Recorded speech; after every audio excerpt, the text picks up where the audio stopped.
നമസ്കാരം, പ്രവാസി മലയാളിയിലേക്ക് സ്വാഗതം. ലോകരാഷ്ട്രങ്ങളെ ആശങ്കയിലാഴ്ത്തിയാണ് യുക്രൈൻ റഷ്യ പോരാട്ടം 9ാം ദിവസത്തിൽ എത്തി നിൽക്കുന്നത്. പലവിധ ചർച്ചകളും വാദപ്രതിവാദങ്ങളും പുരോഗമിക്കുമ്പോൾ ഇനി എന്ത് എന്ന ചോദ്യം ബാക്കിയാവുകയാണ്. ഗൾഫ് രാഷ്ട്രങ്ങൾ പോലും ഈ സാഹചര്യത്തിൽ മൗനം പാലിക്കുമ്പോൾ സൗദി എത്തുകയാണ്. യുക്രൈൻ സംഘർഷത്തിൽ കക്ഷികൾക്കിടയിൽ മധ്യസ്ഥത വഹിക്കാൻ എല്ലാ ശ്രമങ്ങളും നടത്താൻ സൗദി അറേബ്യ തയ്യാറാണെന്ന് കിരീടാവകാശി മുഹമ്മദ് ബിൻ സൽമാൻ പറയുകയുണ്ടായി. വ്യാഴാഴ്ച രാത്രി റഷ്യൻ പ്രസിഡന്റ് വ്ളാഡിമിർ പുടിനുമായുള്ള ഫോൺ സംഭാഷണത്തിനിടെയാണ് അദ്ദേഹം രാജ്യത്തിന്റെ പ്രഖ്യാപിത നിലപാട് വ്യക്തമാക്കിയിരിക്കുന്നത്.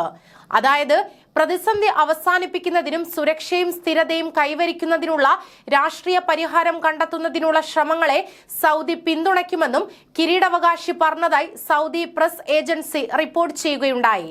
യുക്രൈൻ പ്രസിഡന്റ് സെലൻസ്കിയുമായും ഫോണിൽ സംസാരിച്ച കിരീടാവകാശി മധ്യസ്ഥത വഹിക്കാനുള്ള സൗദിയുടെ സന്നദ്ധത അറിയിച്ചു. രാഷ്ട്രീയമായി പ്രതിസന്ധി പരിഹരിക്കാൻ ലക്ഷ്യമിടുന്ന എല്ലാ അന്താരാഷ്ട്ര ശ്രമങ്ങൾക്കും രാജ്യത്തിന്റെ പൂർണ്ണ പിന്തുണ സ്ഥിരീകരിക്കുകയും ചെയ്തു.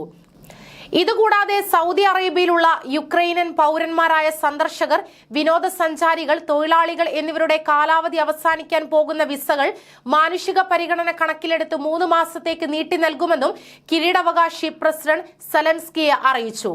സൗദി ഭരണകൂടം രാജ്യത്തെ യുക്രൈനൻ പൗരന്മാരുടെ സുഖ സൗകര്യങ്ങളിലും സുരക്ഷയിലും ശ്രദ്ധാലുവാണെന്നും അദ്ദേഹം കൂട്ടിച്ചേർക്കുകയുണ്ടായി.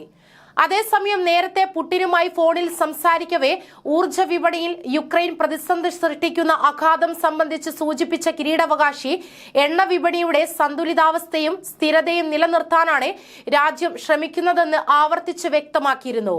ഇക്കാര്യത്തിൽ ഒപെക് പ്ലസ് രാജ്യങ്ങൾക്ക് സുപ്രധാന പങ്ക് വഹിക്കാനുണ്ടെന്നും അദ്ദേഹം കൂട്ടിച്ചേർത്തു. ഇരു രാജ്യങ്ങളും തമ്മിലുള്ള ബന്ധത്തെക്കുറിച്ചും വിവിധ മേഖലകളിൽ അവ മെച്ചപ്പെടുത്തുന്നതിനുള്ള വഴികളെക്കുറിച്ചും റഷ്യൻ പ്രസിഡന്റും സൗദി കിരീടാവകാശിയും ചർച്ച ചെയ്തു. കൂടുതൽ വാർത്തകൾക്കായി ഈ ചാനൽ സബ്സ്ക്രൈബ് ചെയ്യുക.